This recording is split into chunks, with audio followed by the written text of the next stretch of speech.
কাজ হচ্ছে এয়ারপোর্টটা আটকানো। কারণ ও যদি ভাই, এখন আমাদের প্রথম এবং প্রধান কাজ ভাই, একটু সবাই ঠান্ডা মাথায় নেন। প্রথম এবং প্রধান কাজ হচ্ছে এয়ারপোর্টটা আটকানো। কারণ ও যদি একবার স্পেন চলে যায় তাইলে কিন্তু মনে করেন যে পরিস্থিতি খারাপ হইলো, ধরেন পরিস্থিতি খারাপ হইলো, পদত্যাগ করা লাগে, ও পদত্যাগ করে কিন্তু স্পেন থাইকে যাবে বা ওইখান থেকে অন্য দেশে শিফট হয়ে থাইকে যাবে। ও কিন্তু সেফ। ও পদত্যাগ করলে ওর সমস্যা নেই, যে পরিমাণ সম্পদ টাকা পয়সা বানাই রাখছে ও সেফ। ওরা আর পদত্যাগ করলে বা ক্ষমতা গেলে কিচ্ছু আসা যায় না। ওরে দেশ থেকে বাইর হইতে দেওয়া যাবে না। ওরে দেশ থেকে বাইর হইতে দেওয়া যাবে না। এখন এইটা আমাদের মেইনই ক্যাম্পাসে পরে এন্ট্রি করা যাবে, ঢাকায় বাংলাদেশে পরে আমাদের এন্ট্রি নেওয়া যাবে, সমস্যা নেই। আগে এয়ারপোর্টটা আটকানোর ব্যবস্থা করেন ভাই।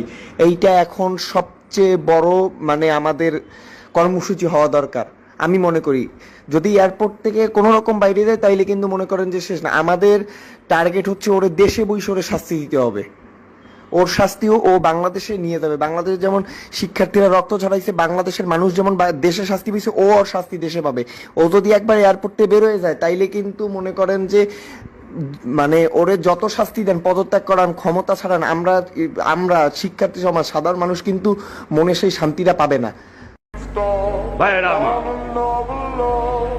আপনারা যদি মনে করে থাকেন স্বাধীনতা নিয়ে এসেছেন, আপনাদের কাজ খতম হয়ে গেছে, সেটা ভুল করা হবে। স্বাধীনতা পাওয়া